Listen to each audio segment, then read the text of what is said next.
ये कहानी एक भेड़िए की है जो रात में एक विशाल खूनी भेड़िए में बदल जाता है और जंगल के जानवरों का खून पीने लगता है।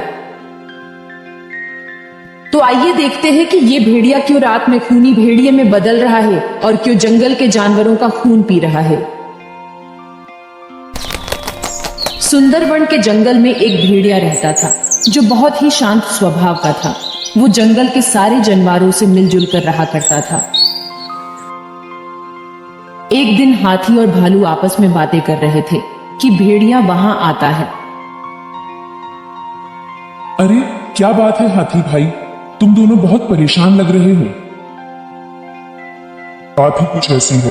पास के जंगल में एक शेर आया है जो बेवजह जंगल में शिकार कर रहा है।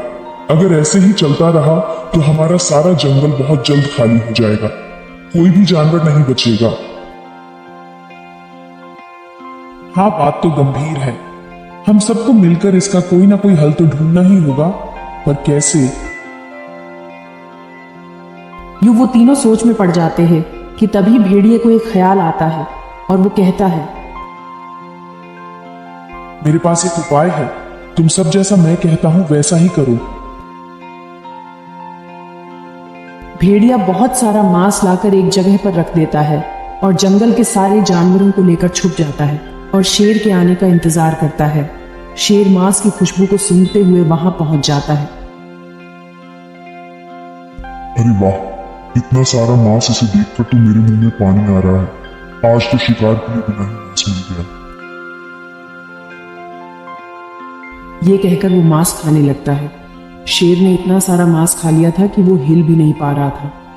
शेर अब अपने मन में कहता है, अरे वाह, इतना स्वादिष्ट मांस था, इसे खाकर तो मजा ही आ गया। अब तो मुझे नींद आ रही है, थोड़ी देर यही आराम करता हूँ।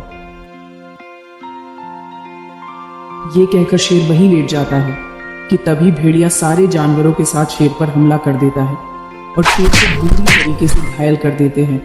जानवर सोचते हैं कि शेर मर गया और वो भेड़िए को शुक्रिया कहते हैं। भेड़िया भाई, तुम्हारा बहुत बहुत शुक्रिया। आज तुम्हारी वजह से हम इस दरिंदे को मार पाए हैं। बाकी के जानवर भी भेड़िए का शुक्रिया करके वहां से चले जाते हैं कि तभी शेर जो आखिरी सांसें ले रहा था वो भेड़िए से कहता है,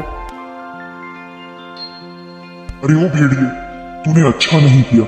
अब देख मैं तेरा क्या हाल करता हूँ। जिन जानवरों को बचाने के लिए तूने धोखे से मेरी जान ली है ना, अब तू खुद उन जानवरों के खून का प्यासा होगा। मैं तुझे श्राप देता हूँ, आज से हर रात तेरे लिए काली रात होगी। मेरी आत्मा तेरे शरीर में आएगी और इन जानवरों का खून पी जाएगी। आज से तू कभी भी चैन से नहीं रह पाएगा। ये कहकर शेर अपनी आखिरी सांस छोड़ देता है। भेड़िया भी वहां से चला जाता है। ये सब पेड़ पर बैठा बंदर देख लेता है। उस रात भेड़िया अपनी गुफा में सो रहा था कि उसकी शरीर में शेर की आत्मा आ जाती है और वो भेड़िया एक विशाल खूनी भेड़िए में बदल जाता है और जंगल में आतंक मचाना शुरू कर देता है। वो जंगल के जानवरों को मारकर उनका खून पीने लगता है। जैसे ही सूरज निकलता है वो एक आम भेड़िए में बदल जाता है। सुबह जंगल में हाहाकार मचा देख सारे जानवर एक जगह पर मिलते हैं। भेड़िया हाथी से कहता है, अरे हाथी भाई, ये सब किसने किया? पता नहीं, ऐसा खून का तांडव तो मैंने पहले कभी हमारे जंगल में नहीं देखा। तब दूर खड़ा बंदर अपने मन में कहता है, ये जरूर उस शेर की आत्मा ने ही किया होगा। अब मैं क्या करूं? अगर मैं ये बात किसी को बताऊंगा तो वो आत्मा मेरी भी जान ले लेगी। नहीं नहीं, किसी से कुछ नहीं कहूंगा। यूं सारे जानवर चुपचाप वहां से चले जाते हैं। फिर रात होने के साथ ही खूनी भेड़िए का आतंक फिर से शुरू हो जाता है।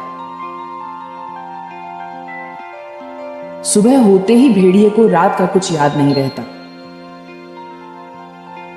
अगले दिन सारे जानवर डर के मारे जंगल छोड़कर जाने लगते हैं। ये बात बंदर को अच्छी नहीं लगती। वो हिम्मत करके हाथी के पास जाता है और उसे सारी बात बता देता है। तब हाथी कहता है, हे भगवान, अब हम क्या करेंगे? किसी भी तरह हमारे दोस्त भेड़िए को और इस जंगल के जानवरों को इस खूनी आत्मा से बचाना होगा। तब हिरण कहता है, हमारे जंगल के बीच एक साधु कई सालों से तपस्या कर रहे हैं।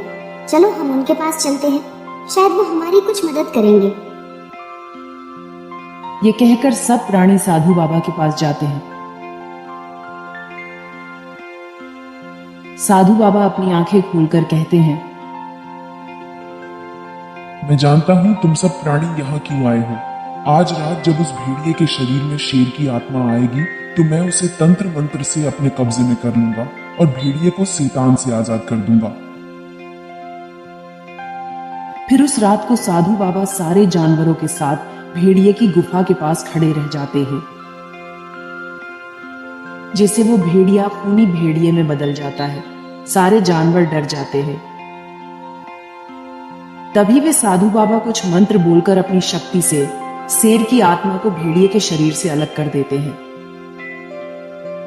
भेड़िया और बाकी के जानवर स्वामी जी का धन्यवाद करते हैं। इस तरह भेड़िया फिर से सही हो गया और बाकी के जानवरों के साथ खुशी खुशी रहने लगा। तो दोस्तों, ऐसी ही और मजेदार कहानियां देखने के लिए हमारी चैनल को सब्सक्राइब कर सकते हैं।